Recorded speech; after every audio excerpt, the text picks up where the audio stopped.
Hello everyone, and welcome to Codebusting. I am your host, Code Marvelous, and I am, as always, joined by the lovely Sanjay. Hi. So today we are doing a low-tech episode of Codebusting because there's no JNet. Yeah. So when there's no JNet, we go into deck building mode, which is what we're going to be doing now. Now, if you give me 1 second, I want to get the channel open so I can be watching the chat. Which is what we're going to be doing. Don't see it at the moment. If you happen to be able to send me a link to it, I would appreciate it.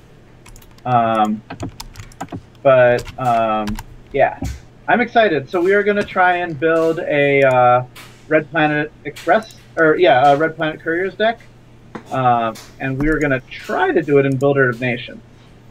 That is correct, sir. Now, Dan, what experience do you have with Red Planet Couriers? Zero. Nice. So let's go ahead and put in Red Planet Couriers 3x. Makes sense. Okay, hang on. We're gonna have to do this in Netrunner DB because I forgot that Meteor doesn't have the images of new cards most of the time. Yeah, that makes sense. We gotta go into the Code Marvelous vaults. Now we did have one of our friends play Red Planet Couriers at our the tournament we had this weekend. But it was out of Titan. It was out of Titan, and he did very well. He made the cut and everything. Oh, here we go. All right, is that coming up? Yeah. I got it. Oh wait, hang on. It's not coming up on the stream now because it's coming up as a separate window. There we go. All right. So I think probably the very first thing we should talk about is the card itself. Well, oh yeah, we should definitely do that. So yeah, Red Planet Couriers. It is functionally a 3-cost operation. And it says, move all advancement tokens from all installed cards to one card that can be advanced. So, Sanjay, tell our lovely viewers what they've won. What they've won the ability to score agendas with a lot of counters on them. Many, is that right? Many counters. Yeah. So like a government takeover, perhaps. They could, yeah, they could. So, there's a lot of different. The thing about Red Planet Couriers is that there's no ceiling on the effect. It just says move all advancement tokens. Right. So that's exciting. Now, our friend's deck over the weekend was running a relatively conservative agenda suite where the biggest agenda he could score out is Vanity Project, which requires 6 advancements. Correct. Now, so we should certainly talk about what we want to do. Now, of course, one of the first things to talk about with Red Planet Couriers is it's a triple, and that means it takes 3 clicks. And usually as Corp, I only get 3 clicks on my turn, which means to score out an agenda, I either need to leave it on the table and then next turn Red Planet Couriers, or I need to use some way to install an agenda and play Red Planet Couriers on the same turn.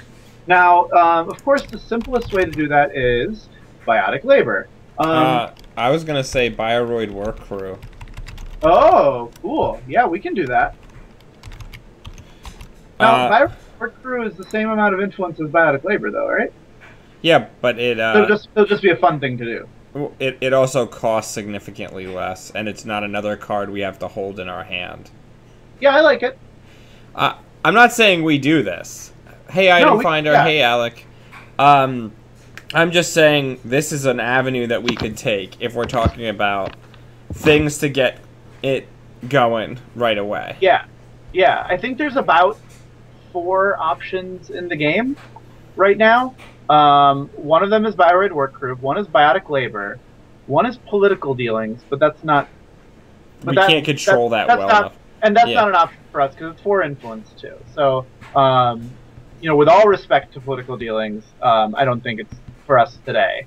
And then there's accelerated diagnostics.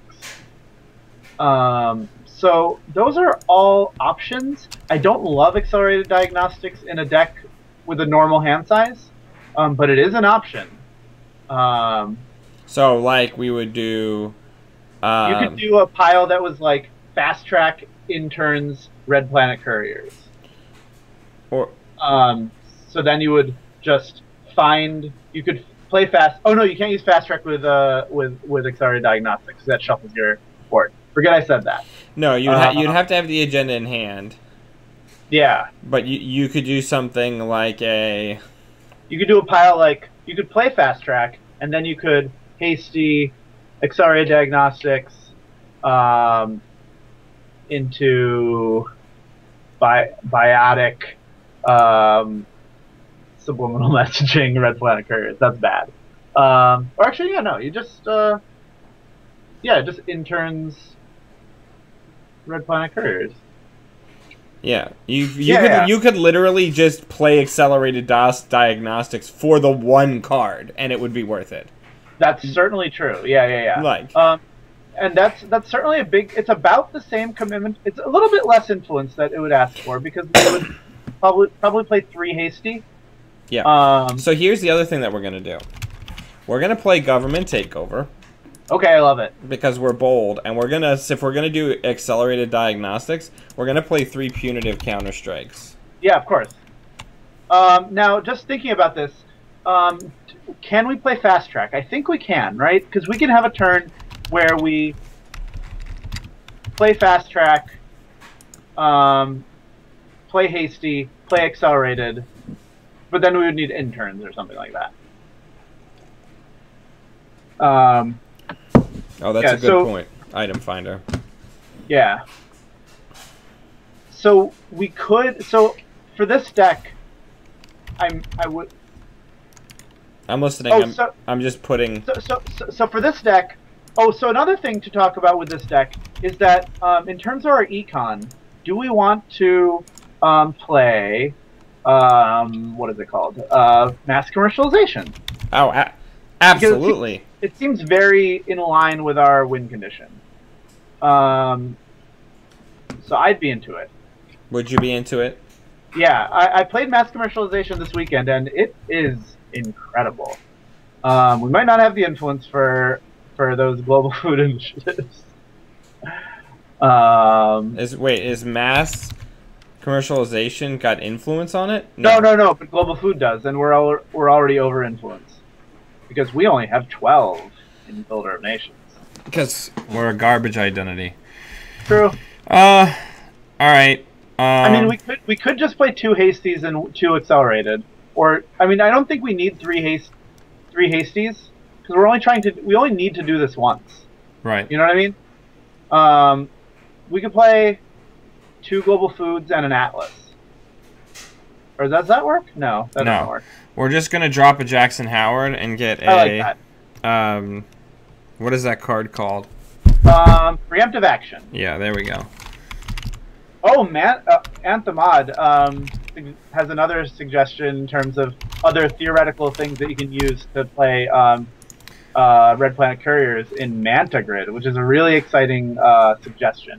I think that's not what we'll do in this deck, but that is cool. So it makes me think I got to build a Manta Grid Red Planet Couriers deck at some point. So everything else in this deck needs to be ice. Yeah, and ideally all of it advanceable. Thankfully now there's good advanceable ice. Because I'm happy to have Hordem. I'm happy to have Colossus. I like Mausolus, but everybody else thinks it's junk, and they're probably correct. And I guess that's it as far as great advanceable ice. We can probably go down to 1 fast track. Yeah, I agree with that. I like to put in like a wormhole. That's a good advanceable ice.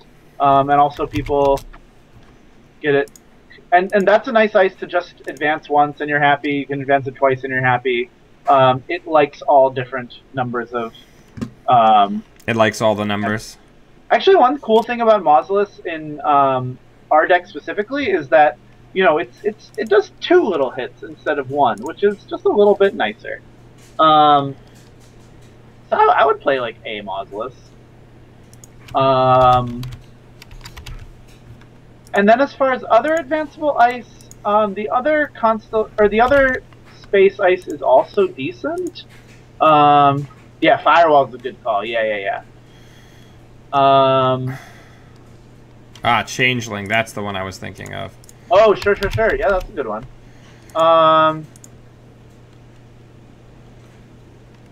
We could play.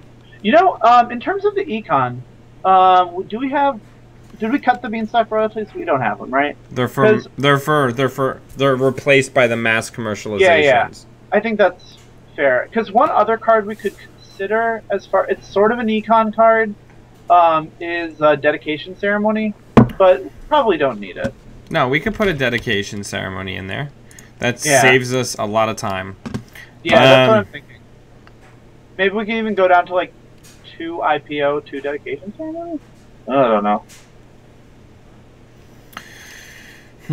It's hard to say. Item Finder Deluxe also agrees about Changeling. That's a cool card.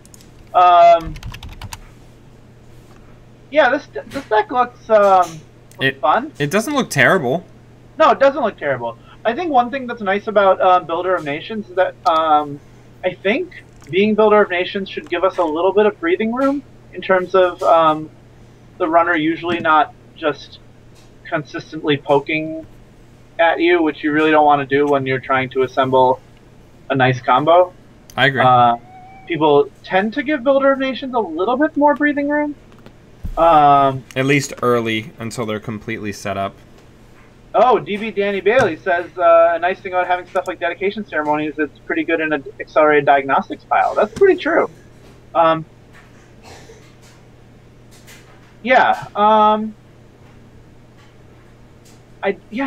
feel like the biggest thing looking at this deck that we might run into is that we'll just advance all our ice, have no money, and lose the game.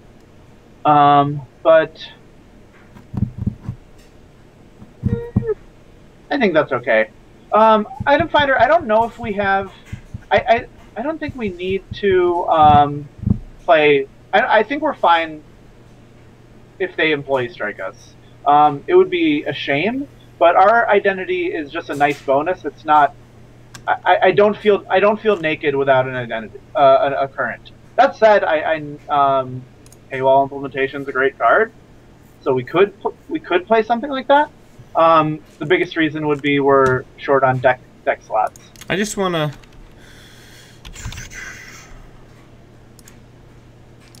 see what this would look like with... Yeah, Crisium Grid is another card that we don't have in the list that... We probably... Actually, Atlas is really cool in this specific... Yeah, that's exactly what I... Because you can Red Planet Couriers for a giant Atlas, and then you can just you have as many combo pieces as you want. Because if you Atlas for you overscore an Atlas by 6, you should be able to assemble a combo no problem. Right. We might want another dedication ceremony. I don't know. Well, this certainly makes the influence look a little bit better, doesn't it? I guess we could put in another hasty, though I don't think we need to. Things always get weird because like the agenda suites for these types of combo decks always look really funky. Yeah. Yeah, I think the list that our friend Ian played is actually Crisium seems good. Are actually on. It was published by somebody else. That's where he got the list on Netrunner DB, and I think it's the deck of the week right now. It looks really cool. Oh yeah, firmware upgrades. What a cool card. Yeah.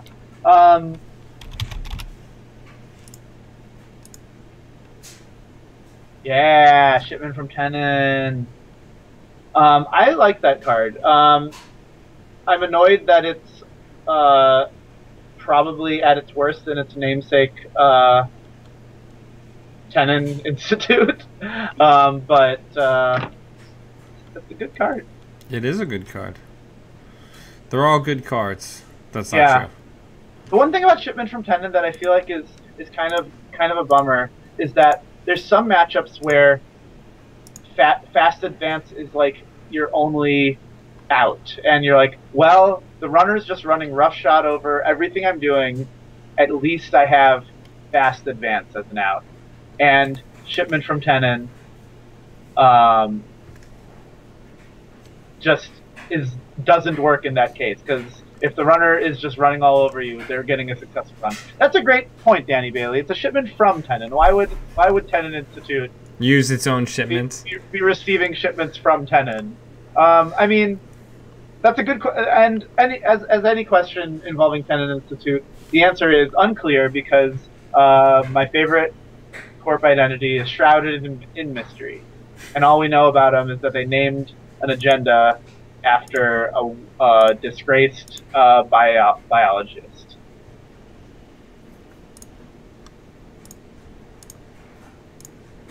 Yeah, so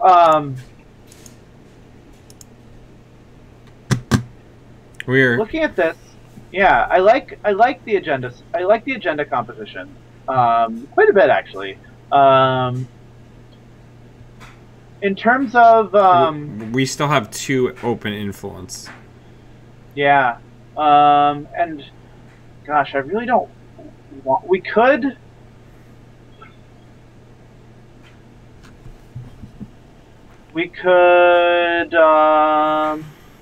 Gosh, we could sure do anything.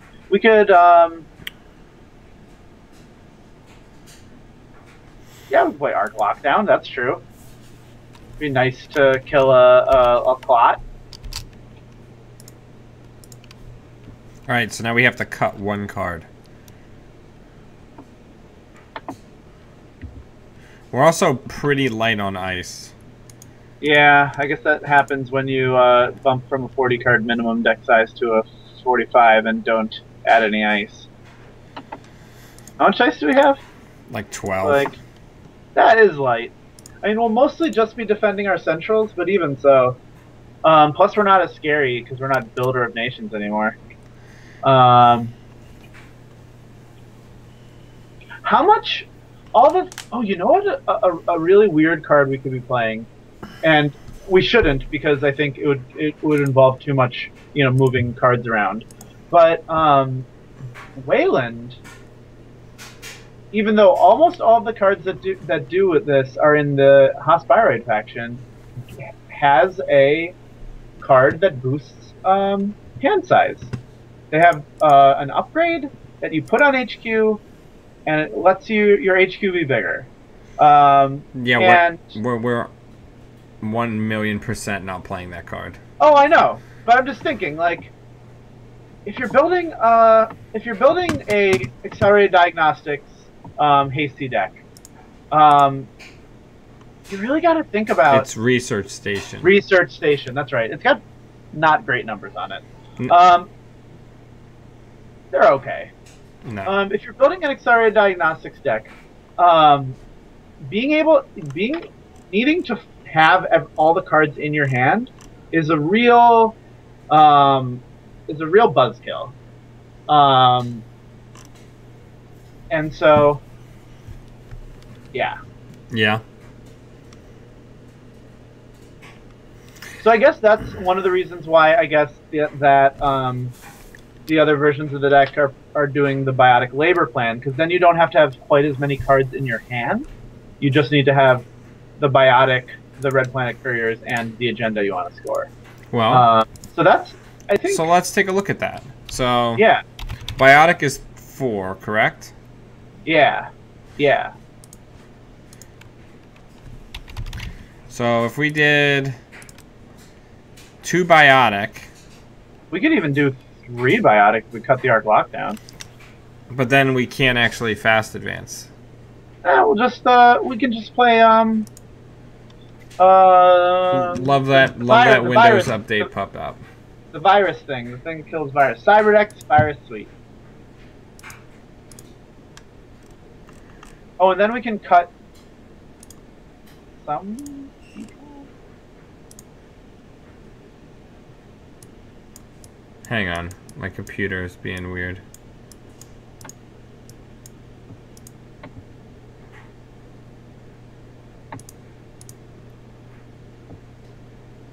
Yeah, I think that you might be right, Anthemod. Oh, sorry, I was not looking at the chat. I hope. Thank you for letting me know what that card was called, Danny Bailey. I hope you weren't screaming at your screen too long while I was painfully not getting the name of the card right.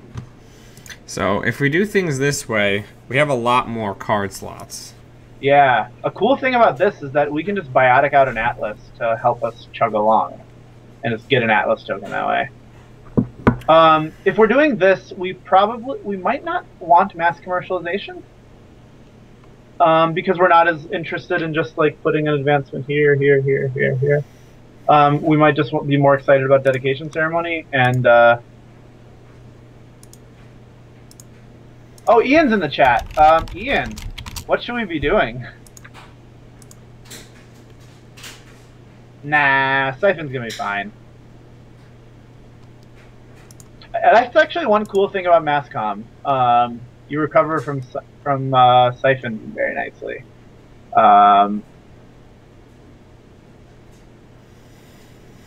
I'm just throwing out a bunch of unconnected ideas, and that's not very helpful, Dan. I'm sorry. It's okay.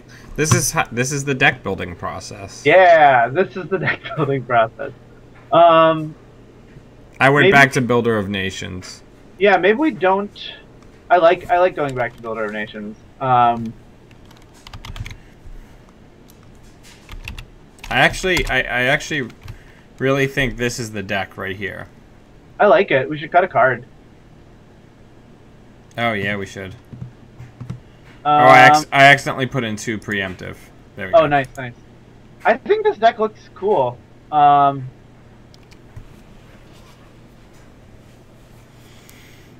Jason wants 3 punitive. Actually, punitive Counter-Strike's really cool with Masscom, because you can't always rely on mass commercialization being good. But if you're trying to punitive somebody, it's pretty damn good. Sometimes. I mean, the thing about Masscom is that you're going to have some games where you're just stupidly rich. And that's not going to be every game, but sometimes you're just going to be like, all my ice is advanced. I have 7 ice out. Give me 14. Oh, I have another one. Give me 14 more. I have 28 bucks. How's it going? Oh, Ian's suggesting we could drop dedication ceremony and just play shipment from Kaguya. That actually makes sense, especially in Builder of Nations.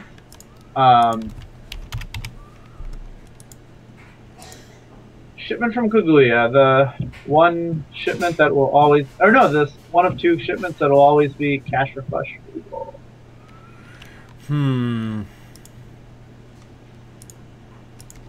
So if you know where Kaguya is, and if you know where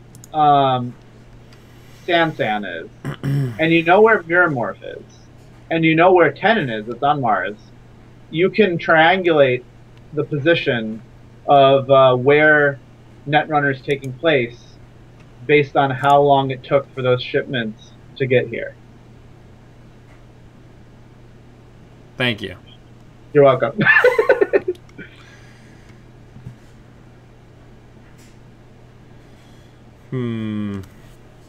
Anthemod suggesting that maybe firmware updates isn't worth it anymore, which is possibly true. I don't know if I love the agenda suite right now, because I feel like the scoring out the vanities does almost nothing for us. You know what I mean? It's for punitive. Oh, punitive. Oh, right. Forgot about that. Then by all means, yeah. You know what another weird card you could put in here would be? Raft.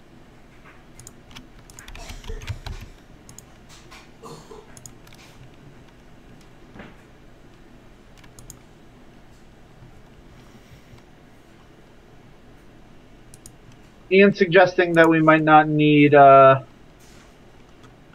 Oh no, we already did it. Okay. Yep. I'm keeping an eye on it. Nice, nice. So what about this? I love it.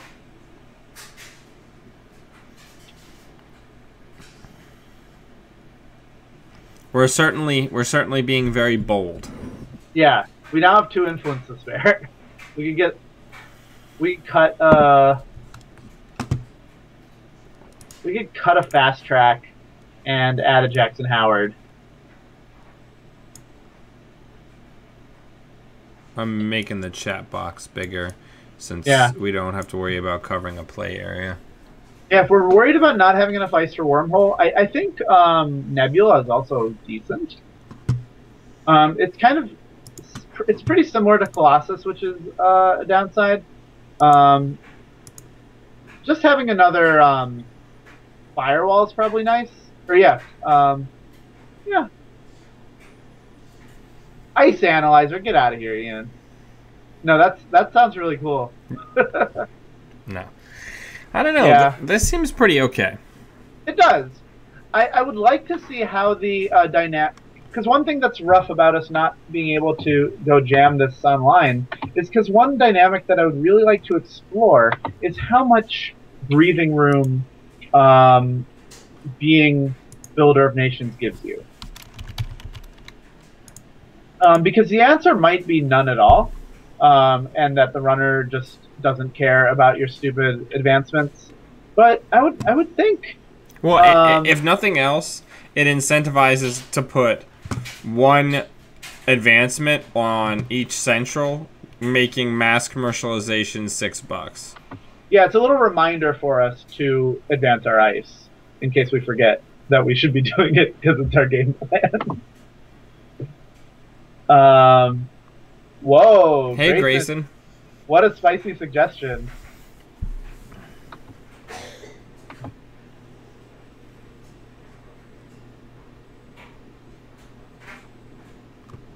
That's true. What could we cut to get Oberth in? Oh goodness. Is Oberth just to advance ice? We could just play Simone Diego or something. Ugh. How is Oberth better than Simone Diego in this as we're describing it?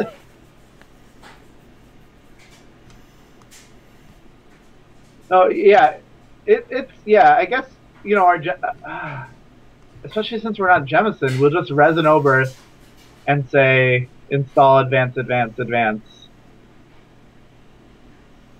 I love it, but it's so. I'd probably prefer another shipment from Kaguya than to an Can Oberth. Oberth go in centrals? Why not? I think so. That's interesting. Yeah. Yeah, or we could just play Anson Rose. He's good with Red Planet Couriers.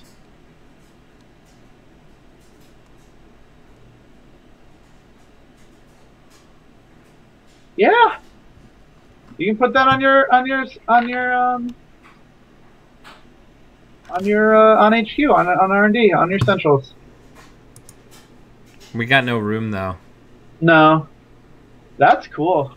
Have any of you in the chat played a game where that ability came up?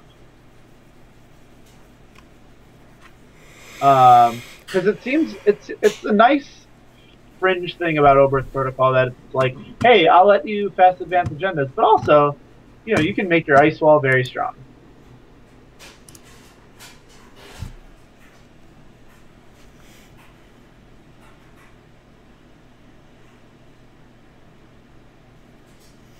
Why are we so short for card slots? We're playing Government Takeover. Because we have all this shit. Yeah.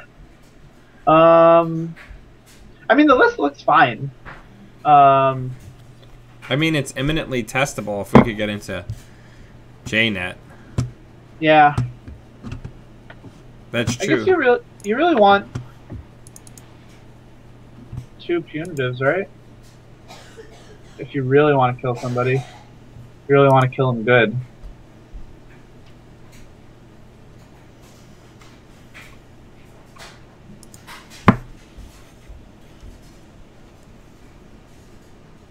Could we cut IPOs? Probably.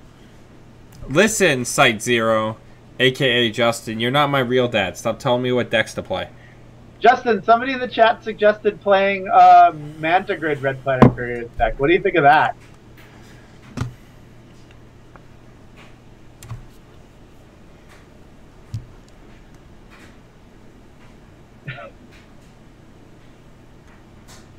Unfortunately, or maybe fortunately, if JNet doesn't come back, you won't have to decide whether to root for it or not. It's true. How much influence is Manta Grid anyway?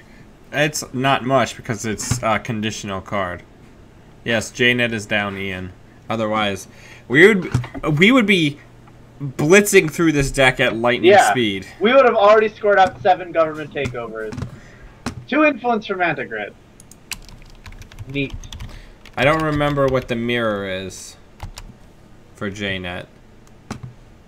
Ah, there it is.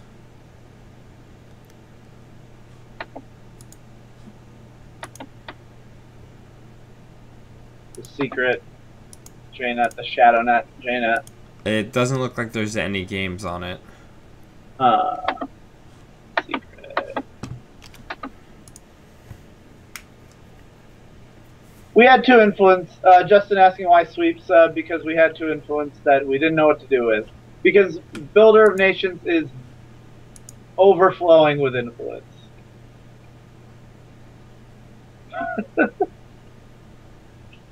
Yeah, I've got 2 Jacksons.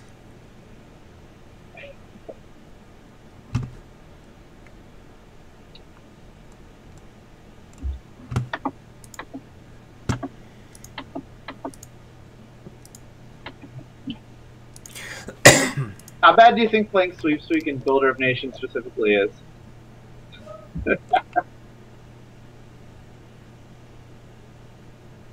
We're not floating an influence like some peasants. We could turn a graft. We could turn a graft into a boring agenda. No, like, no, we're not.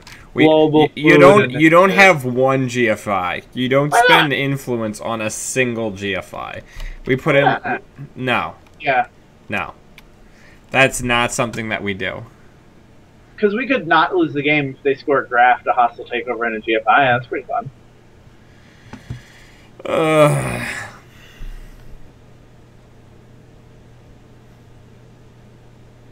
Oh yeah, should we be playing the cleaners? No. No, we're not doing the cleaners. Fun fact about the cleaners, one of my friends who did very well at the tournament this weekend loves the cleaners. And another fun fact, it's the guy in chat who suggested it just now.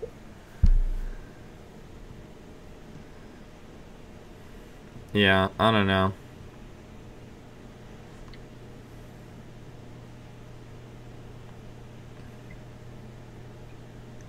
We need Graft is interesting as far as a I really want to score out a government takeover, but if that's not happening, this is the thing I would like to score out. It's kind of cool for that.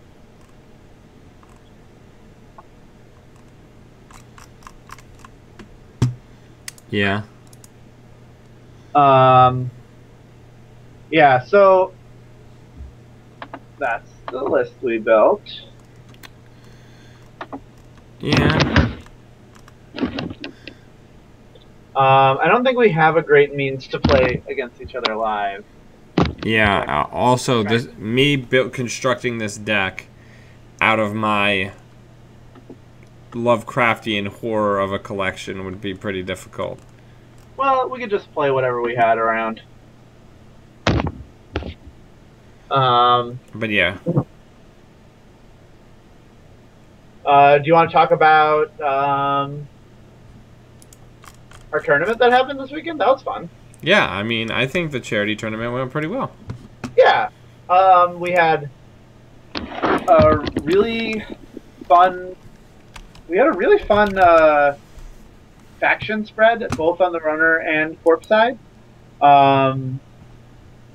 We had 15 players. My favorite fact about the spread was that we had 8 Jinteki players and 7 Jinteki IDs. That was funny. Yeah, that's pretty good. I got 5th out of 15, which is pretty good, with Sunny and Tenon Institute. I got, I think like 13th or 12th with my Alice deck and my Titan deck. Yeah, though, and you were the worst Alice deck by far, in that both the other ones made it to the top cut, which is sort of a victory for you anyway. Yeah. As a deck builder. Yeah, I mean, it's still very exciting. And I went into the tournament hoping that I would not win, because I didn't want to win the charity tournament that I was running. But I ended up getting one of the medal IDs anyway, so... Oh, you did? Yeah, Alan traded me nice. for my World's 2015 ANRP C dice. Oh, nice. Yeah, Justin. Justin has a Waroid tracker deck that looks terrible. Oh, does he? Yeah, that's never come up. Terrible meaning, terrible good. Terrible, like, terrifying. Yeah, it was certainly pretty bad for Gabe. Yeah, let me correct myself. Oh, was that up on the stream? Yeah, he played that. He played that upgrade hell deck against my the Prince of Thieves, Gabe. Oh, I missed that one. I was able to catch some of the game matches, but I had to jet off to work. In case anybody in the chat doesn't know, anybody watching doesn't know, Dan's been streaming in the morning lately. He has another series called Day Job where he's streaming some, would you say just whatever is on your mind that morning? Correct. Whatever list is on his mind that morning, and I haven't been able to catch a lot of them live, but it's been fun. You've just been having a lot of fun lists on there. Yeah. I'm doing 5 days a week, 6:30 Eastern time to approximately 7:30, 7:40 Eastern time every morning. So that's exciting. I'll get a lot of UK and Euro people in there. Other exciting channel news. We're going to be televising 2 more game night kits, one in August and one in September. And then another thing that is going to be coming up is the Patreon has reached the level where there's going to be a deck club. So if you want to get involved and become a patron, you're going to get involved in the deck club, where every month we're going to do an archetype, and I'm going to do some patrons only streams, and we're going to work on the deck list together, and then all those videos will get published for general consumption at the end of the month. Oh, that sounds really fun. Is that a specific donation level on Patreon? Nope. We've crossed the threshold, so now you just have to be any level of patron to be involved. Oh, nice. I'm any level of patron. You are any level of patron, and also a co-host, which is surprising. Yeah. The thing about being a co-host is that even if you're not at the shout-out level, you can still give yourself shout-out. Yeah, it's true. You're at the permanent shout-out level. Yeah. Yeah. So another thing about our tournament... You're at, like, the highest tier. You're at the be a part of the channel tier. Yeah. But I'm also at a lower tier where I just send some money to the channel because I appreciate what you do. Thank you. Yeah. But that's in the show notes below. Other cool news. I now am at Twitch affiliate level. I got out of viewer hell.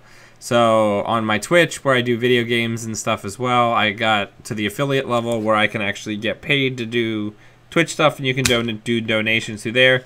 If you want to watch me play like Darkest Dungeon or PlayerUnknown's Battlegrounds or whatever dumb shit I'm playing at the time. What do you have to do to become an affiliate? There's like a thing where you have to have a steady schedule, and you have to have like a certain number of people following you, etc.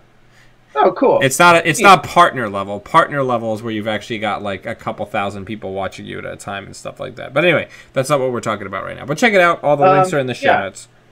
Another fun thing about both about your morning channel and about our tournament is that one of the very cool decks that you were playing on your channel was this wonderful Blast from the Past Faust drug dealer Gabe list that did very well in our tournament, made the cut, and it was just delightful seeing it in action because Faust drug dealer Gabe just rips people in half if it gets going.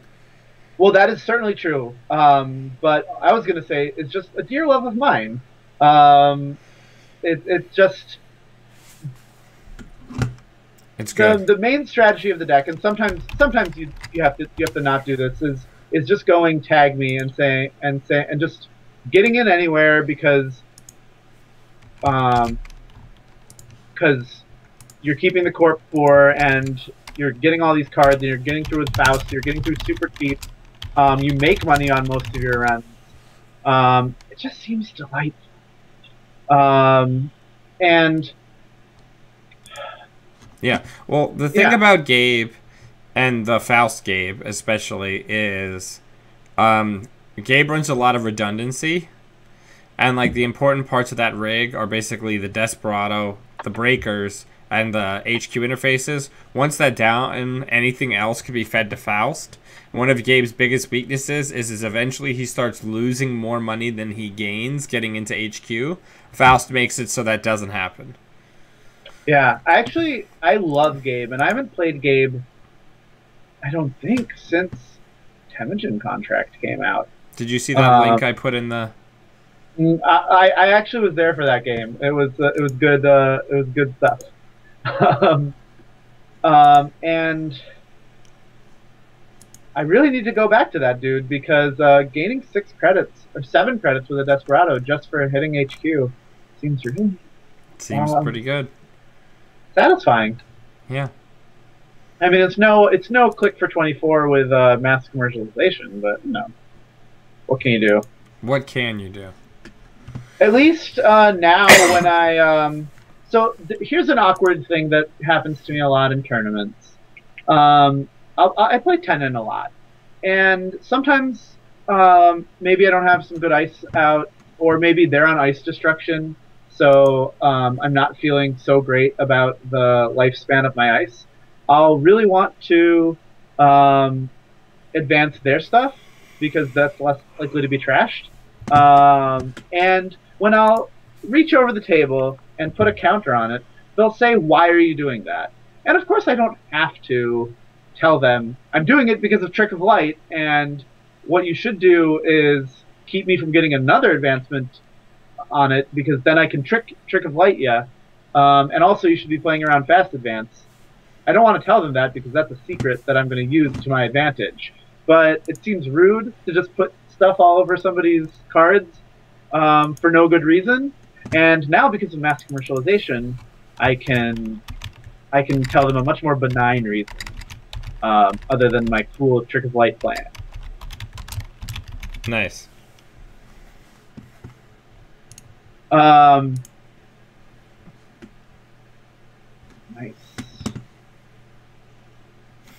All right, Jason, are you you're going to a regional this weekend? Which one are you going to?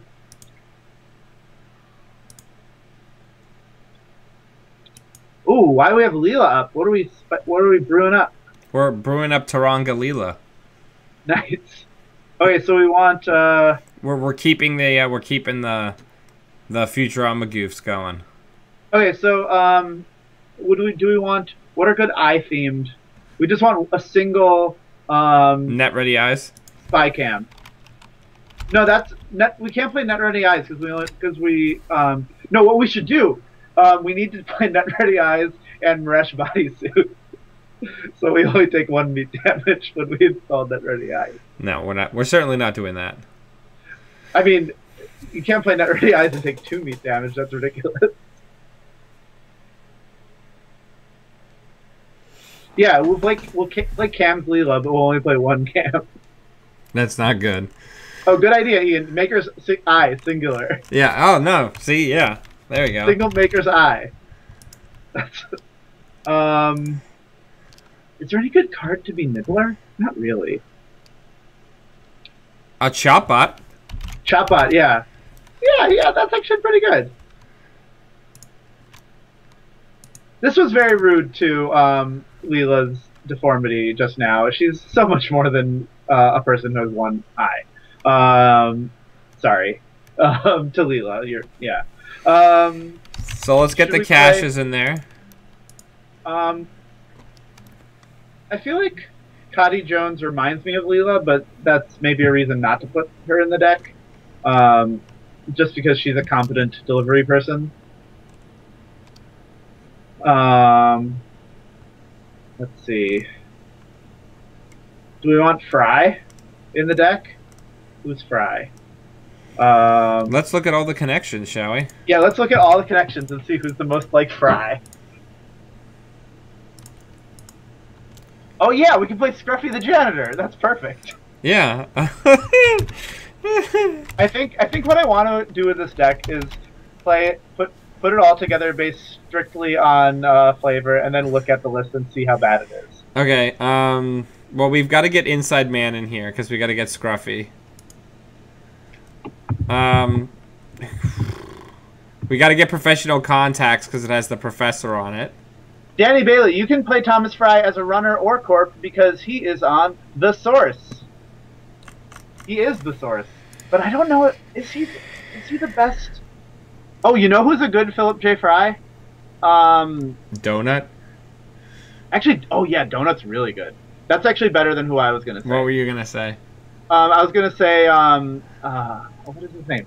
John Masanori. I'm just thinking of people who are bad at their jobs. But Donut's probably even better. Oh wow, that's a good reference, Justin. Yeah, we'll play Sacrificial Clone as a Fry reference.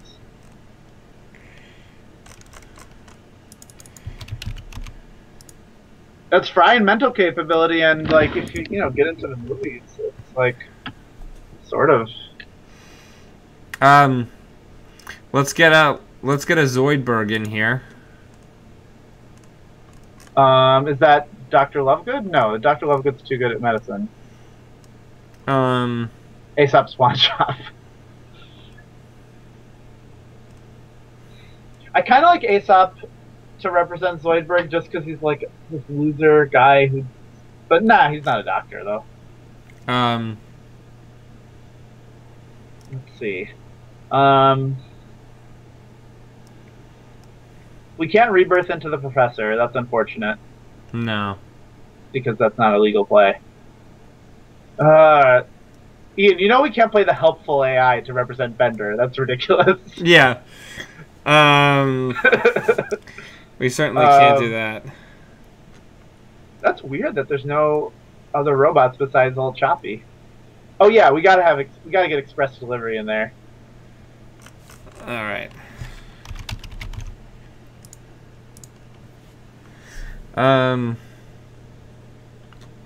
Is Guru Devinder a good Zoidberg? A little bit good. I feel like the Zoidberg card has to be like a throwaway. Like just an Apex card, probably. I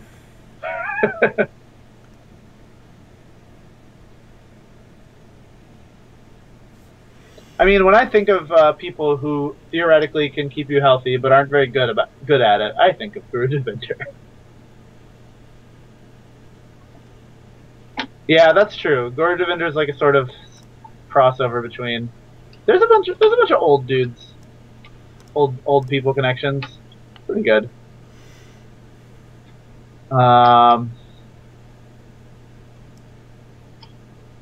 This is tough. This is tough. Man, see, deck building is hard.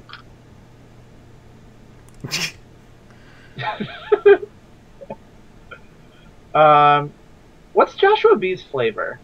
Is he giving you a tag because he's bad at his job?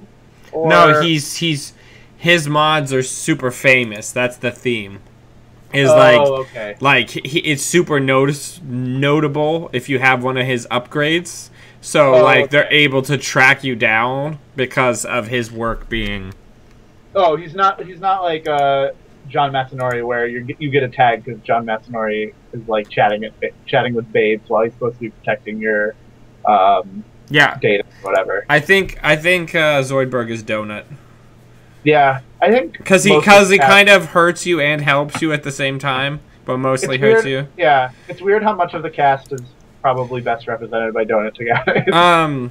Actually, Donut Tagane in the flavor is just this like cool dude who's like playing cyber backgammon in the park, right? Yeah. Hermes is the councilman. Oh, of course he is. Yeah. Oh, there is a robot that you can play as a runner. You can play technical writer. So that's not a connection. No, but that's also not Bender.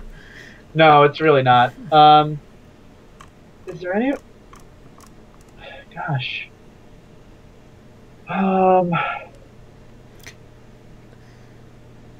Is there any bending theme? Let's look at hardware. Yeah. Let's look at hardware. Yeah, let's look at hardware. That makes sense. I guess we can also look at programs. Amy Wong is probably Haley, and that's a problem. Because Amy Wong's main characteristics are she's from Mars, which we can do. She's rich. She's very good. She's a very good student, but also is bad at her job.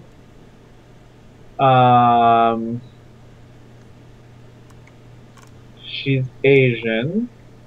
She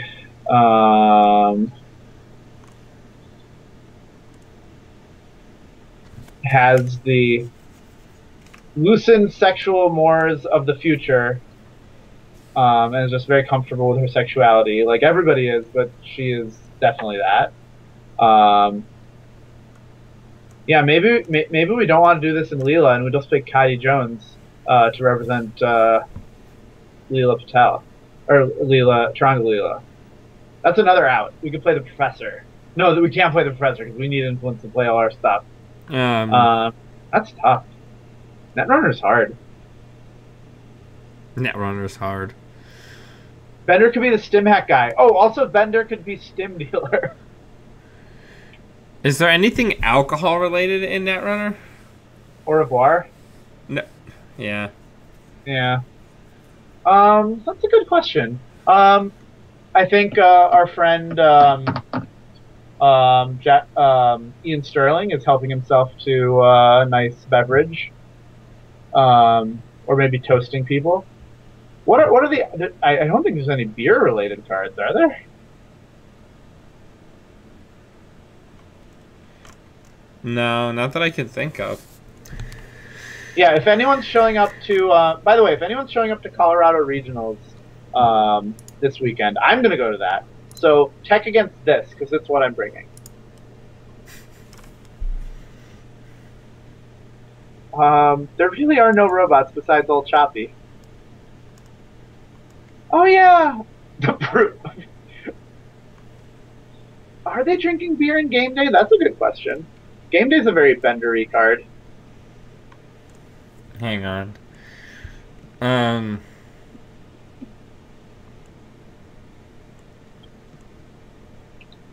All right, pop quiz. Can you name the 3 flip sides of Jinteki Biotech and what they do? Yes. Yeah? But we'll see if anybody else can. Yeah. Think about it for yourself, and if you feel good about yourself, let us know.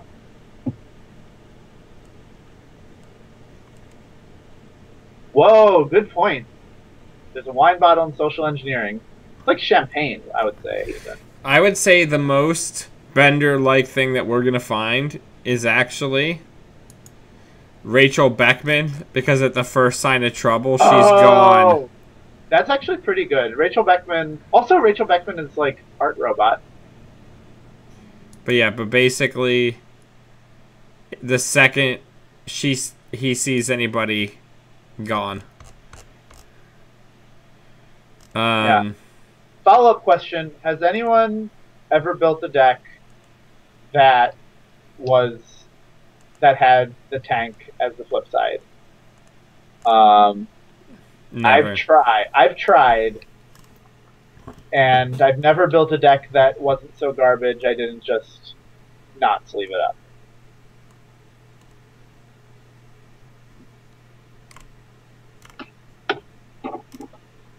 Yeah, Justin, have you built a tank deck?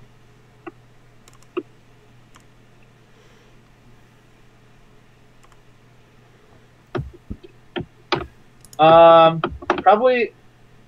Yeah, the bike. Yeah, motorcycle. Vroom, vroom.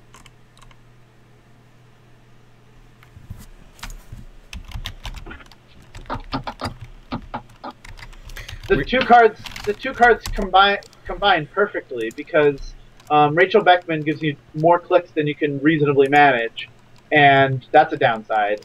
And Kajandu PT takes care of that problem for you while keeping Rachel safe. They're the perfect combo. Yeah. Yeah, that makes sense. Well, yeah. All right. I think we're good here. Yeah, are we playing any tag avoidance, or are we just going to be brave? Because if we are playing Kajandu PT, we should probably play pancakes.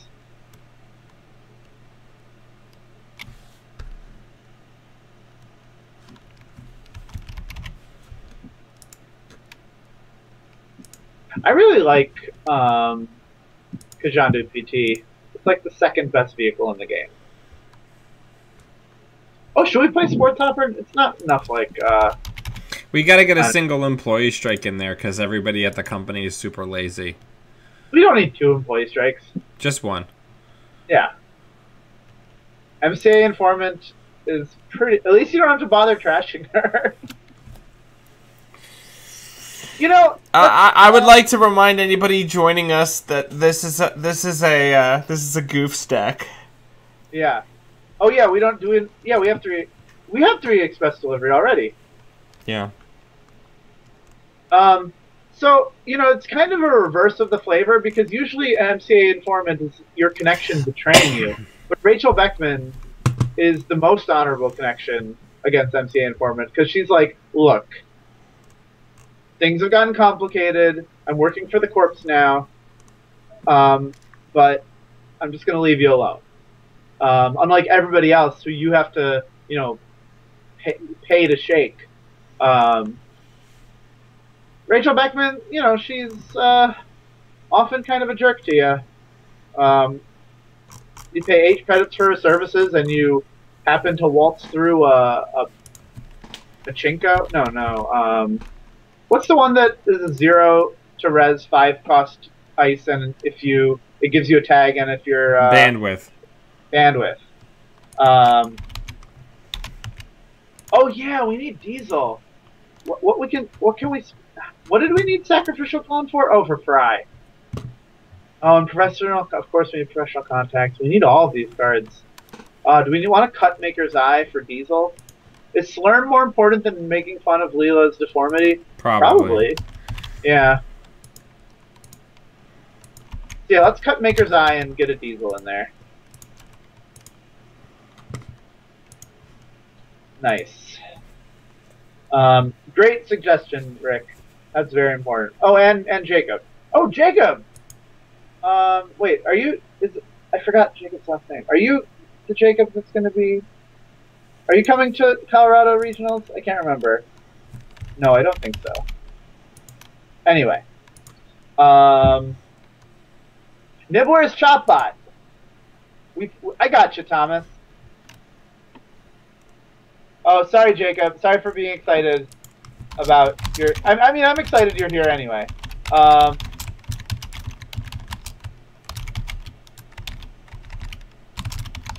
Cool. This is a very good deck.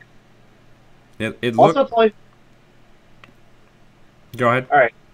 It's only 36 cards, so it's like extra efficient. Well, let's put some actual good cards in here. Okay, but yeah, we can't put good cards that aren't justified by flavor, though. Right? Dirty Laundry is pretty justified. Dirty Laundry's fine. We could do we have anything that can qualify as like the sewers? Oh, did we put we did put Inside Man in there. Good. So if it's Leela, we should maybe try to get Daredevil in. I don't think we absolutely need to. Oh, hey, Josiah. Nice. Hi. Oh, yeah, I really enjoyed playing with you at VA Regionals. Nice. All these people in there. Oh yeah, we can play Salset Slums. That's a pretty good representation of the sewers of Futurama.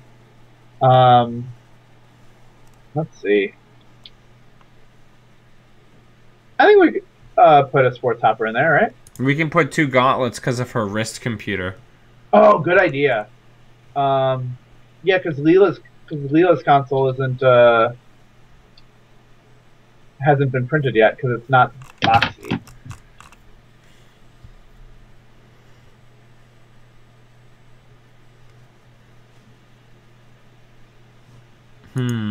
Philadelphia has a Titan Lord? That's cool.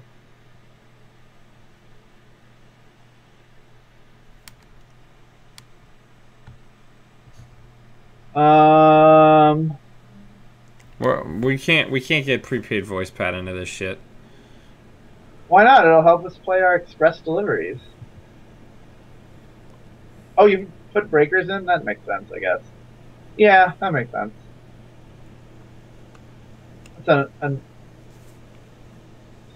Is Cotty Jones, should she be in the deck? Not really.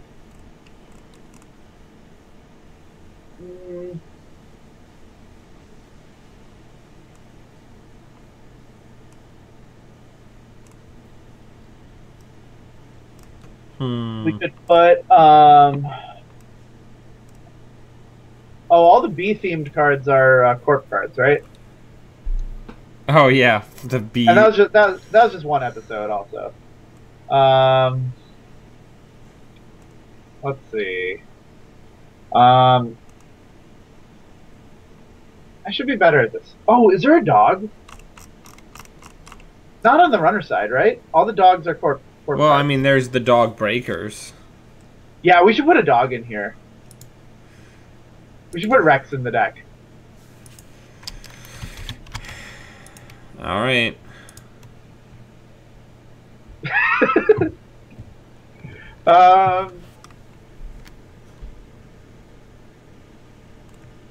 We should put Rex in the deck along with Abagnale, and we should tell Rex, "Oh, don't worry, we'll come back and why and we'll install you and use you to break code gates."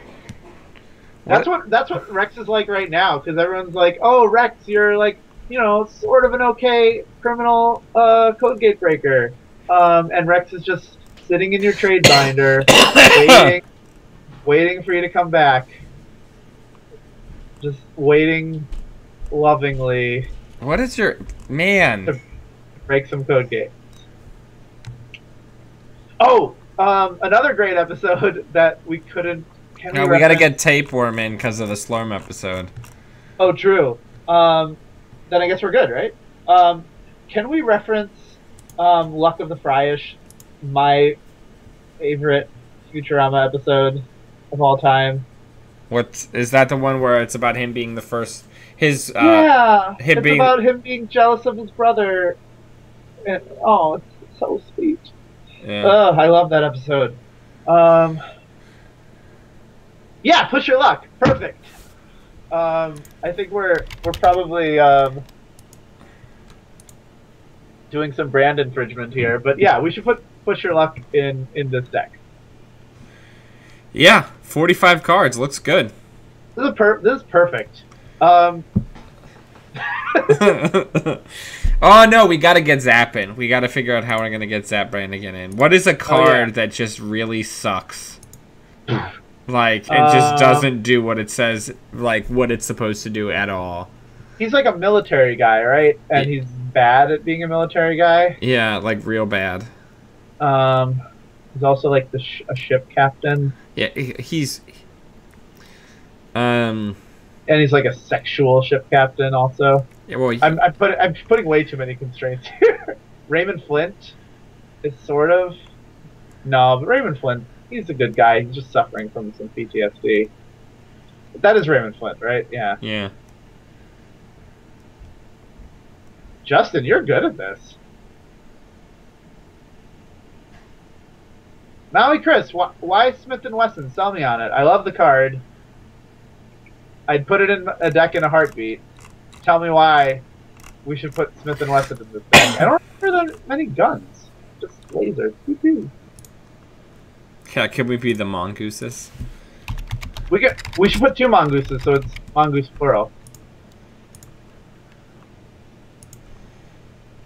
Also, that's like sort of good. I don't know. I don't know how to build decks.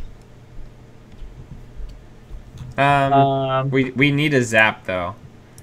Yeah. Dadiana Shakan.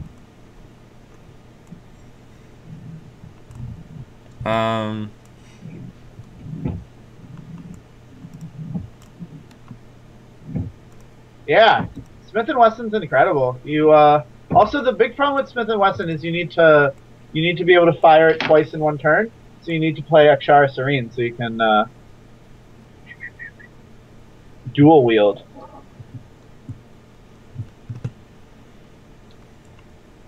Oh, there's a recon drone. That's also not good for Bender.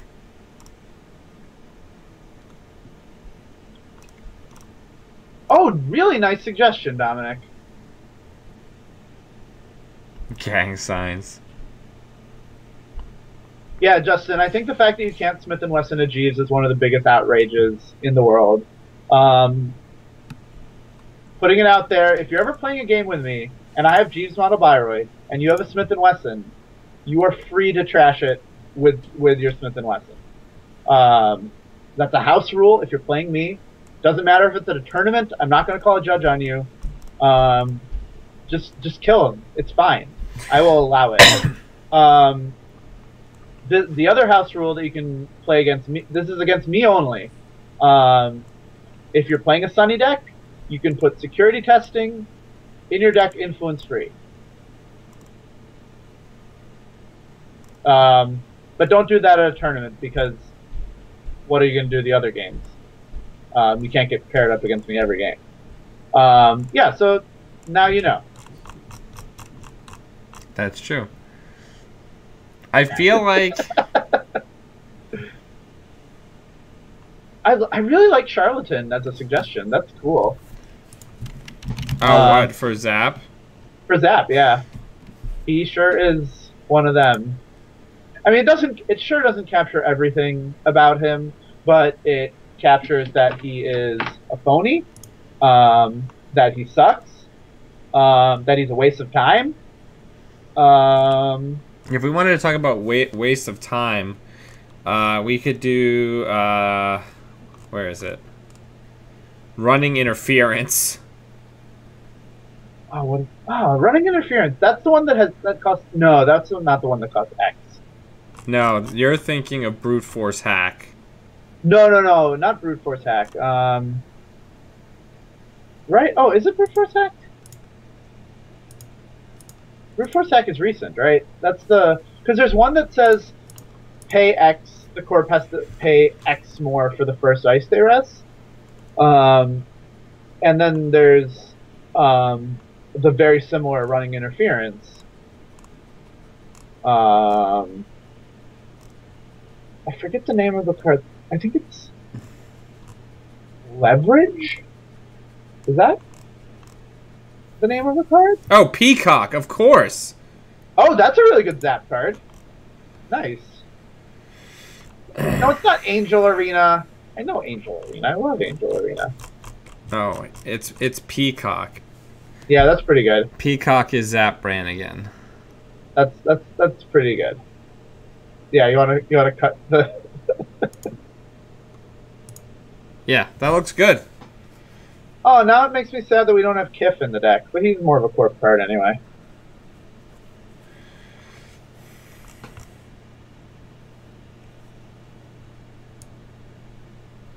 Yeah, erase goof deck and put good deck. Oh, bribery. Thank you, Peter Jones. Bribery is kind of cool if you're playing like three prepaid and 3 public terminal. I'm publishing that shit.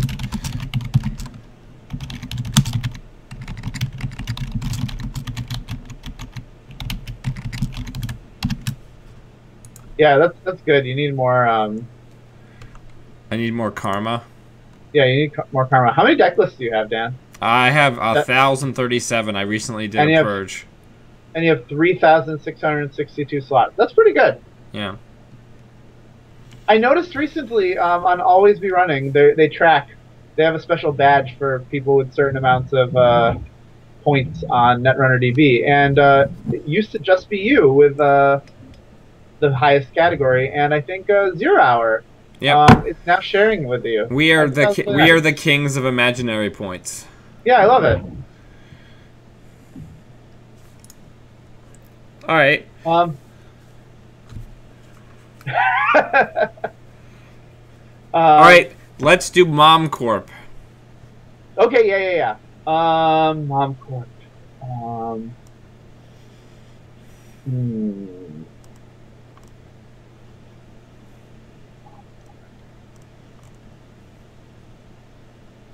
That feels NBN-ish, but they're like they're more like, what does Mom Corp make? Everything, right? They make robots. Oh yeah. They make literally all of the robots. Yeah. Are they custom biotics? Because are they really custom biotics? Because custom biotics is all about collaboration with other corporations, isn't it? Except for Jinteki. Jerks. No, maybe it is custom biotics. That makes sense. Could be the Foundry. Yeah. We probably want 3 Director Haas's pet projects so we can have 3 disappointing children.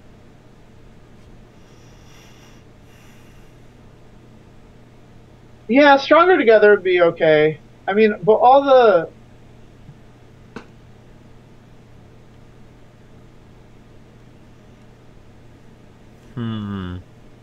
That's tough. Tough calls. Certainly not Cybernetics Division. Well, it should certainly be HB, so let's just narrow it down.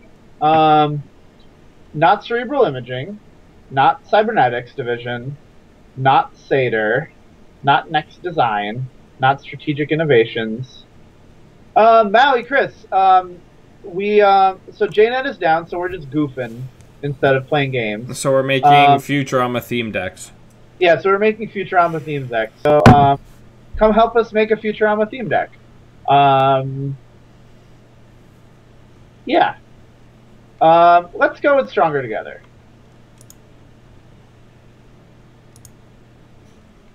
Unless we were worried that that is like too rosy of a sentiment, in which case we can do Foundry. No, because that's her branding, remember? Yeah, that's true. What was it? It's like Futurama Mom Corp. She had a slogan about the oil. Oh, right. It's a shame we can't put geothermal fracking in the deck. The Friendly Robot Company. Nice. We should put 3 Thomas Haas in the deck because that's how many disappointing sons she has. Correct.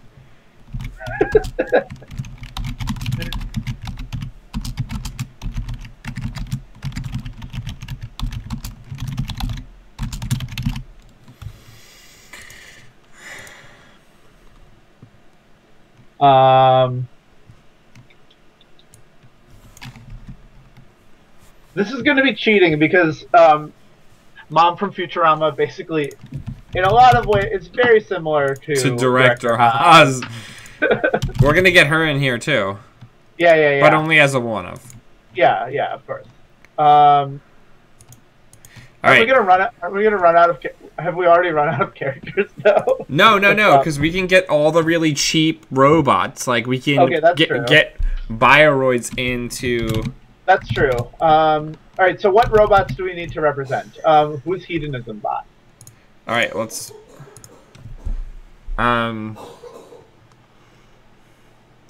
Is there a Hedonism Bot? Andrew, JNet is down, so we're just goofing, and right now we're trying to make a Futurama theme deck themed around Mom's Friendly Robot Company. And I would think if you haven't watched Futurama, this is just not going to be a great episode, unfortunately.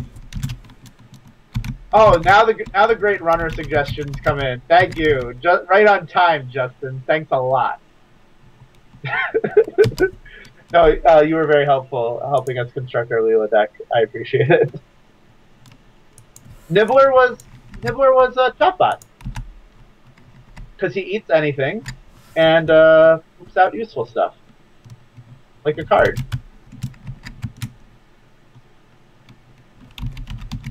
And also, Nibbler is secretly observing Sacrificial Construct.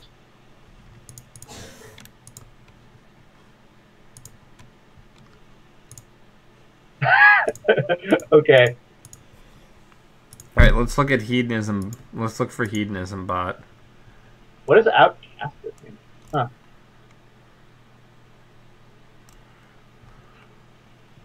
Huh. Maybe Hedonism Bot's gonna be a tough one. Nah.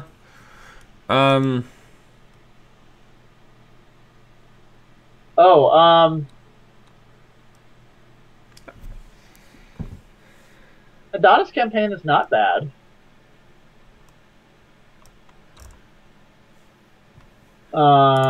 Let's get Ice in here too. I guess. Oh, to look at. Yeah. Oh gosh, this would be a lot easier if I was up on my Norse mythology.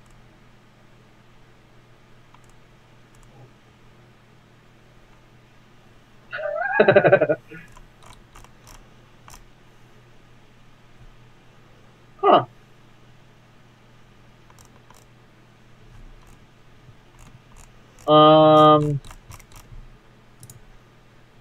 I feel like. Is there a good Bender card in Corp?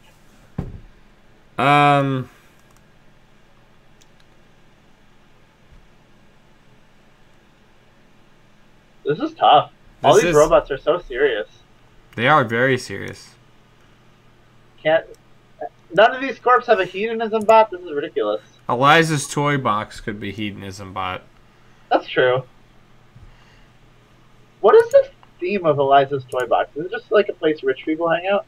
It's a place where rich people go to have sex with very fancy sex bots.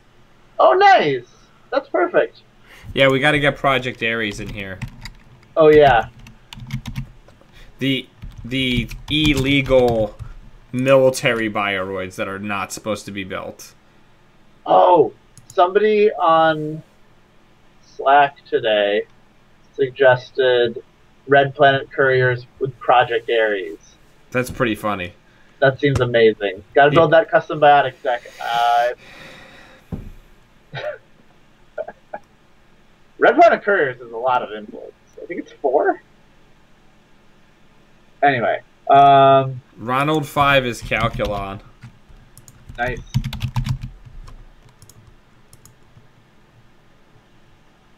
Defective brain chips for the iPhone episode. I like it. That's really good. Oh yeah, Psychographics Vitruvius is way better. There's a lot of things that are better than Red Planet Couriers Project Ares. We could do... Psychographics Project Ares is probably better than Red Planet Couriers Project Ares. We can do IQ for the God episode. Oh, nice. Yeah, I was God once. I saw Bender. You did well right up until everyone died. Oh, nice. News Hour Now to be for Morbo. Or maybe like Kalagoda Real TV. Maybe not.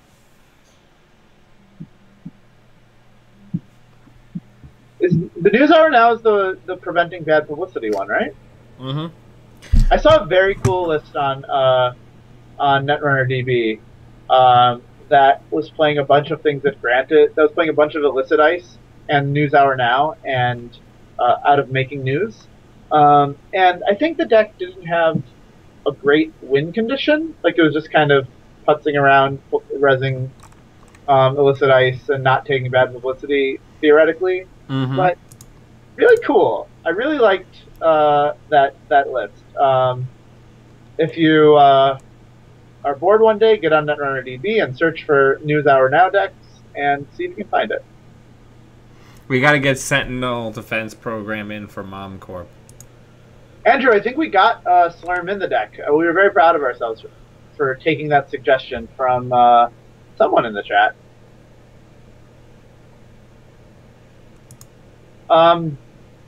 Do we want Director Haas's pet project in there?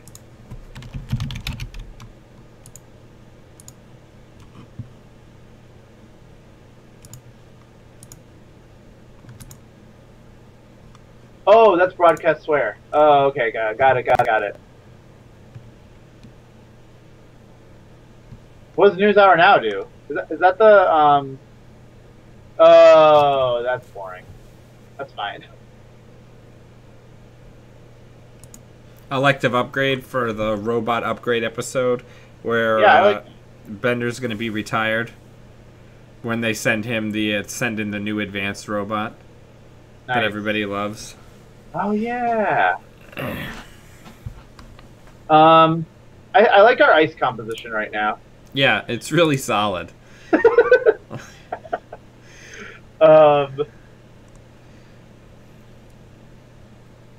Well, Fairchild 3 is yeah, just one of them. One of them. Who's the robot mafia Don guy? The Don bot. Oh. Ugh. We could just play Salem. Or Ibrahim Salem. No. He has to be a Bioroid. Yeah, that's true. Because his two guys are going to be our two enforcers. Yeah, the clamps. Yeah. Oh yeah, Herbert is the Eli because it's so helpful. Hubert. What was the name of the robot that came in that one episode to replace Bender in the upgrades episode?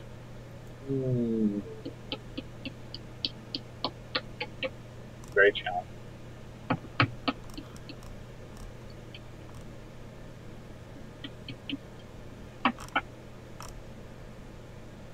Robot 1X. Alright. Oh, archive memories for Head and Jartek? Is that the art? No, yeah, because it has the heads in a jar on it, or it looks like it. Y'all are very good at this. Yeah. Oh wow, that's perfect. Very good.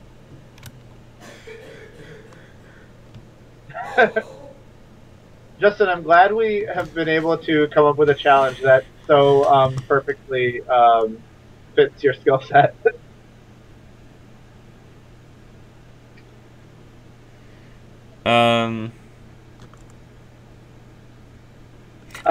Who am I kidding? I don't know. Eli 2.0 is Hedonism Bot with the open shirt. Yeah, I guess I could see that. I guess when I think of Eli 2.0, I think of awkwardly blossoming teen, and that's not really how I think of Hedonism Bot. Ravana is... Can you do this for anything? Not really. We'll have Vikram in there as the Dawn bot, I guess. That's the best we're going to get. Yeah. Ravana could be a Dawn bot. He, led a bunch of, Rakshas in Lanka or whatever, and, studied the Vedas. I don't know. We got to get a magnet in there because of all the crazy shit that happens to the robots when they get magnets stuck on them. Oh yeah, they sing Jimmy Crack Corn. Yeah, a robot would have to be crazy to want to be a folk singer. We have no money, like zero money. We don't need money because we barely have any ice. Somebody suggested putting NASX in there. Oh, it was Justin. Yeah. That's econ. I mean, I guess. This is Mom Corp. So she's got friends in high places. We'll put one of those in. Oh, Justin also suggests as a Robot 1X reference, instead of elective upgrades, mandatory upgrades. Yep. We're also going to put in a product recall. I love product recall. Oh, man. I forgot that was on my list of things to try out. If you're listening in the chat and you have done a fun product recall list, tell me about it.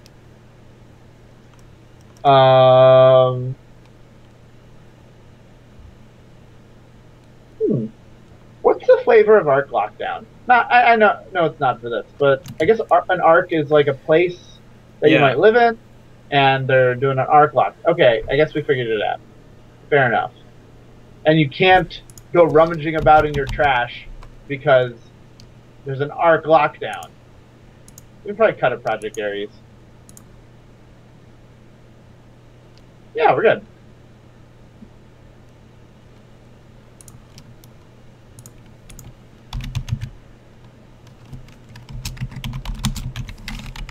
How did you like it, Justin? Yeah, Oak Town. That sounds great.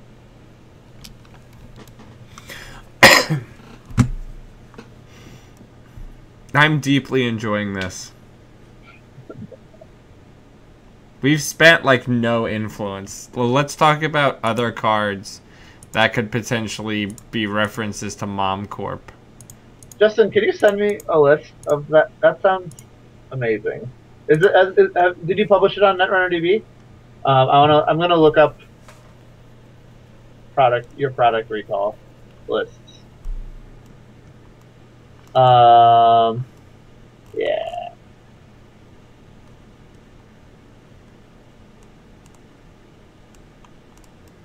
Oh, we got to get Sensi's Actors Union in here. Oh yeah, that's true.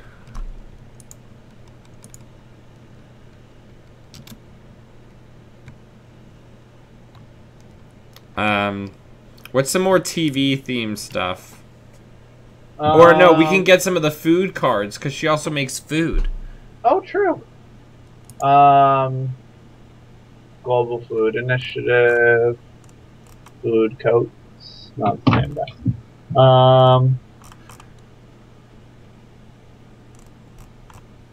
Oh, special offer? That's a great suggestion, Dominic.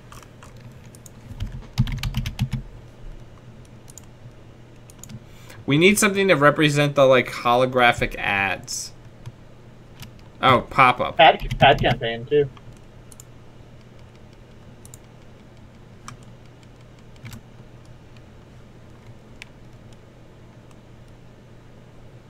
Justin, that was a ETF list, I assume? Oh, I guess you said it wasn't on NetRunnerDB. Yeah.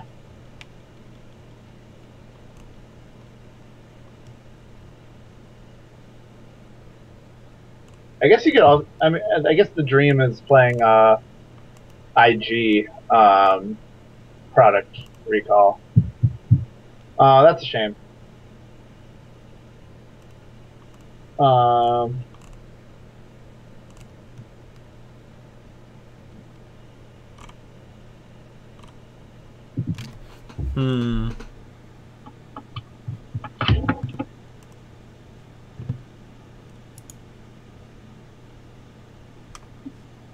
Yeah, get one of those in there. That seems good. This deck looks really good. Yeah, like top tier. Yeah. I really like, you can use, what's the most expensive? We have a Fairchild 3, is that the most expensive ice we have in our deck? That's going to go well with our Eliza's Toy Box. It's worth noting that hedge fund is also thematic here because of the stock market episode. Oh, liquidation. Can we get liquidation in here from the episode where they try to sell the company? Of course. Oh, it's one influence. Of course we can. Yeah,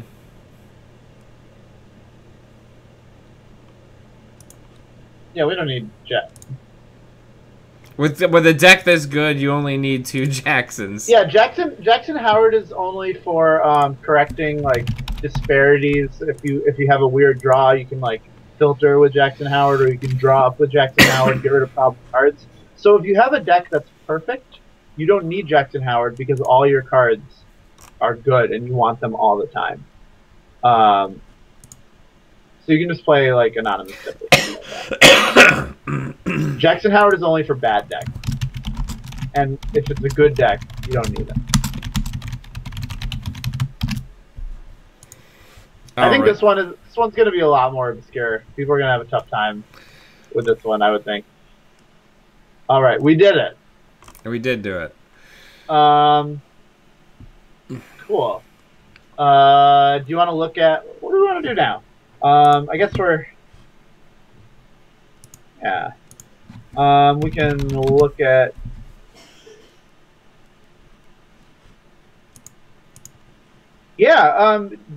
Justin. I'm probably not going to be using it anytime soon, or at least until the weekend, because I have a regionals and I don't think I'll play Product Recall because that sounds like a deck that I don't know how to pilot. Look at this ANRPC Child's Play. Yeah, we got a lot of fun lists that were published. A lot of people were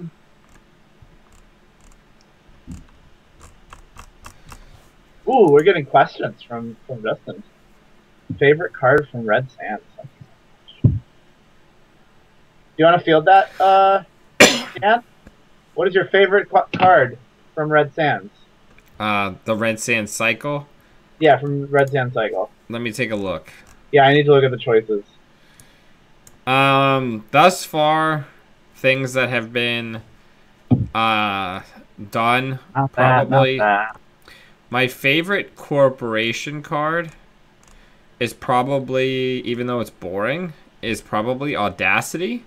It's an elegantly designed fast advance card in Wayland that they desperately needed, that has a very serious downside that's very thematic, right? If you look at the card, they're like pushing like they're putting like rocket boosters on an asteroid. You can see Mars in the distance, and the idea is like you had to leave everything behind to make this work, right? In order to get that far out, you had to take a ton of risks and leave all your other resources behind. I love that. That makes sense. My favorite runner card is Maw. Period. Like, Maw is just an incredible card. It's so powerful. It's so good for what ails you. It destroys combos. I'm still reviewing my choices. Andrew asked what the strongest runner archetypes at the moment, in my opinion. I think that the strongest archetype right now is any kind of siphon recursion and hard clot lock shapers, and then you can win the game however you want. As far as corporation decks, I actually really think that some of the strongest decks going forward with all of these combo anarchs and not combo anarchs, but combo runners and like key piece runners, I feel like with Obukata coming in, I feel like net damage, and maybe not necessarily PE, is going to become a serious problem. And I also think that just like straight mid-range HB with just kind of meaty ice and fast advance tools is really good. Maybe has moons, but isn't doing like the full moon asset spam plan. Yeah. I think my favorite cards in this cycle are maybe maybe mass commercialization. It really has. I mean, it's a kind of a. No, I'm gonna say Jemison. It's just done a bunch of stuff. People still haven't perfectly solved it, and just lets you do a lot of weird stuff without being overpowered, I guess. And on the runner side, I'm gonna say Rip Deal, which is coming out in Free Mars. Rip Deal is a cool card.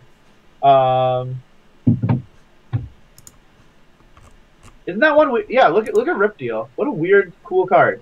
It you run HQ, and then you replace any HQ accesses you would have gotten with recurring cards from your heap. So this card will be very good for the brief amount of time that this card and HQ interface is out. Yeah. After that, it gets significantly worse. I mean, you still have Turning Wheel, sort of. That's a wacky thing you can do. Yeah, but that's not good, right? Like I don't mean that in a mean way, but like building up for like 3 turns and then spending a 3-cost event to recur 3 cards that you probably could have just played other recursion for. Yeah, probably the card you most want with it, and maybe even more than HQ interface, is the Gauntlet. Yeah, the Gauntlet is a good choice with it. Because then you could just be like, well, I just checked, but I'm rich, so let me go in again and get all 3 siphons back. Yeah. I worry, getting into about Blue Moose in the chat, I worry with Blue Moose because I feel like it's just going to be this, like, really efficient thing that you're just going to put in your deck, and it's not going to really make the game more fun, but it'll push the game in a weird way. I don't know. I'm not excited about Blue Moose especially. I think it'll enable certainly some decks that I have that will make them better. I think Blue Moose is going to be fantastic in an Atom deck. It'll be fantastic in every deck. Well, but I mean, specifically people like Adam and Sunny who rarely recur any cards. Yeah. But even if you, even if you, like, if you're in the habit of recurring most cards, you're not going to recur. You know, you can just throw away your Sure Gamble. You can recur your Sure Gambles. You can remove your Sure Gambles. You can remove your Diesels. It's fine. What are our daily casts from Creation and Control? Yes. Yep, they're never going away. I'm trying to think, because like that card is Blue Moose is clearly a replacement for something. It's probably. I mean, I guess you could think of it as a replacement for Underworld Contacts. Yeah, what, for Mr. Phones? Yeah, I'm gonna miss him. Yeah, I mean, but like okay, it hasn't come out yet, but I did guest spot on a podcast. We'll talk about that when it comes out. But one of the discussions was a lot of the cards in Genesis that are leaving are cards that just you put them on the table and they did a thing for the rest of the game, right? And in like Genesis Cycle Netrunner, that was necessary and powerful, right? That was the necessary level of power. But now there's so many other conditional, incredibly powerful cards that things like Mr. Phones, right? Things that like Plascrete, right? Things like New Angeles are too powerful in combination with all of these huge, like, one-time use power cards. Does that make any sense? Huh, that's interesting. So one of the conclusions that I came to is things like Blue Moose, things like Sports Hopper that have these double uses, force you to make choices instead of just putting a card down and having the effect for the rest of the game. Do you know what I'm saying? I think that, yeah, I get what you're saying. I think Blue Moose, I feel like, thinking about the card, and from what I've heard, the choices that Blue Moose is asking you are not terribly difficult ones. I'm not saying Blue Moose specifically. I'm saying the general trend that we're heading towards is get a good thing by making a choice that has some sort of opportunity cost. Yeah, we'll have to see like how that translates. If that's a design direction, we'll have to see how that translates. Well, we already have RFG becoming a more important mechanism in the game, removed from game, right? So who's to say that the Corp doesn't get something where there's some sort of negative that they can apply to the runner or some sort of positive that they get when a card is removed from the game?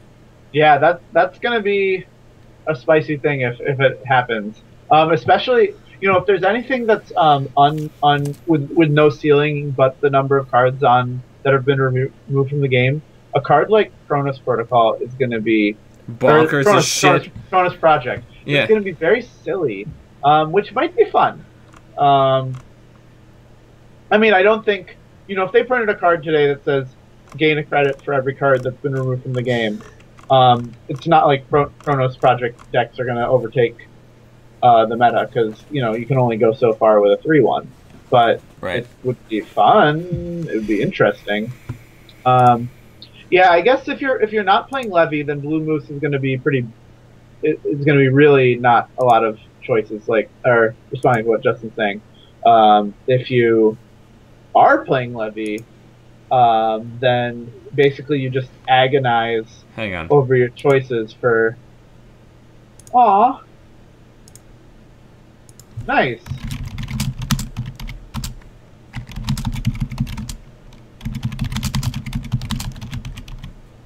I think this deck looks pretty good for somebody's first deck ever.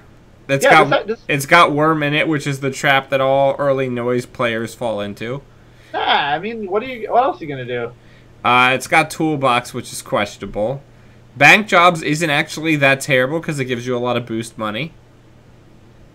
It's got Progenitor and Hive Mind and yeah, there's some. I think this list is great for a deck built with one core and one order and chaos. Yeah, I love it. Yeah. Nice. So I want to talk about Los, because I just don't really lose to him, hardly ever. I had a game on this morning's stream where the Los player top decked an agenda each time that they got a single access, but that is not normal. I just, in general, when people play this, I just walk all over them because it's a criminal. You know how people used to talk about how Kit is like a criminal in Shaper because she wants to go fast and Shaper doesn't really have the tools to just get up and go, right? Los is like a criminal Shaper that wants you to res ice and make money off of it. But by the time he has the pieces to really get the value off of it, all of your ice is rezzed, or you've already won. Yeah, I mean, I guess... I agree, Justin. He is for the ice-heavy Glacier meta that we had, 2 years ago. One interesting thing with Los is... I'm not sure exactly how powerful he is as just a generic criminal ID once you can't be Andy anymore. And, I mean, the other two factions seem to somehow manage only having 5 cards in their starting hand. And criminals are going to take a power hit from not being Andy. But I mean, I think Leela, Steve, and Geist are going to be, the mainstays of criminal. Yeah.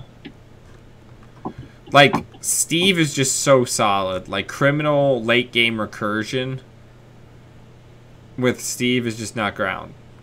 It's not bad at all. Yeah. Yeah, Geist certainly is similar to Andy in that he's an ID that helps your consistency. Right. Yeah. But yeah. Yeah. I'm really excited for the next cycle because we're supposed to get more support for there's supposed to be one card. Wait, have we gotten neutral faction cards in this cycle? I think so. What do you mean neutral faction? You mean mini facts? The mini facts. No. Because we're supposed to get one card. That is what Damon said originally. Is his plan was to have one support card for the mini facts in each cycle. Yeah, I thought, I didn't know if he said that it was going to be consistently one per cycle, or as opposed to just occasionally. But we haven't gotten any, which makes me think that we're not getting any this cycle, though I certainly would love some. You know, do you know what Adam needs? Which would a breaker? He needs a code gate breaker. Yeah, that's true. Like, and it can even be a bad code gate breaker. But yeah, he needs some way to foil the AI foiling, like Turing, Fairchild. Look, if Turing can't keep out Adam, then Turing is not a very good ice. But yeah. Adam is an AI breaker. He doesn't need an AI breaker. That's ridiculous. Also, what Sunny really needs is any kind of card filtering or acceleration. Sunny doesn't need anything. She's fine. No, she definitely needs stuff. She's great. She's great. Another 5 influence. Or how about instead of having a crappy current, she has like some sort of operation or resource that represents her white hat hacking for the corporations. Yeah. So the thing about her current is that it's not especially overwhelming, and its effect is pretty mediocre. But it does kill scarcity of resources for 0, which is pretty good. So it can be a pretty nice early game card.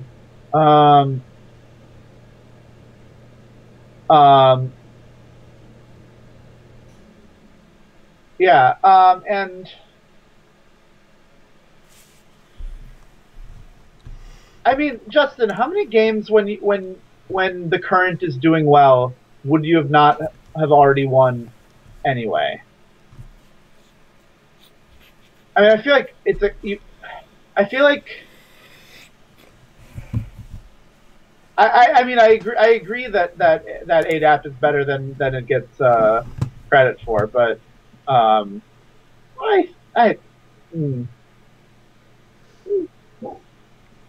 Also, this looks pretty fucking spicy. I hate that card. I'm not looking forward to playing against it.